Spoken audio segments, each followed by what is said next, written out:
Okay, I'm actually in the Google Sheet. So you can see it's actually Google Sheet.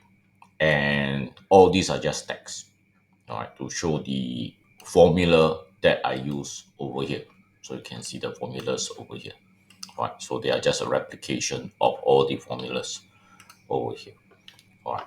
And they are actually picking up from this list of tables data over here, this little table of data over here.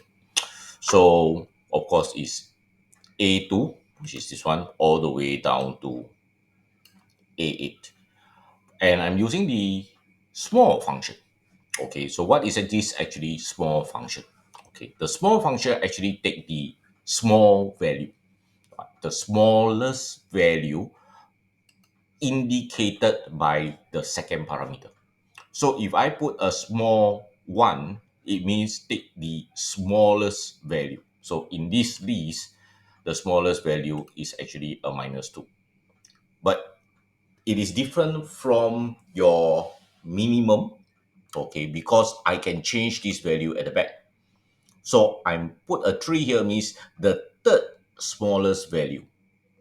So if you sort this, which I do not actually need to sort, you will see this is the first smallest, second smallest, and third smallest.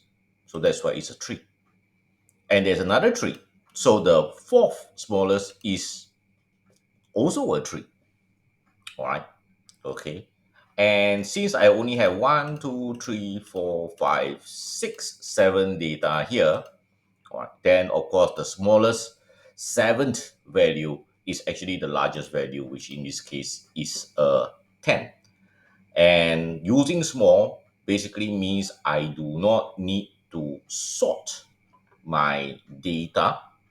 All right, I do not need to sort this data over here just to find out which one, okay, which is the first smallest, second smallest, or the third smallest value at all.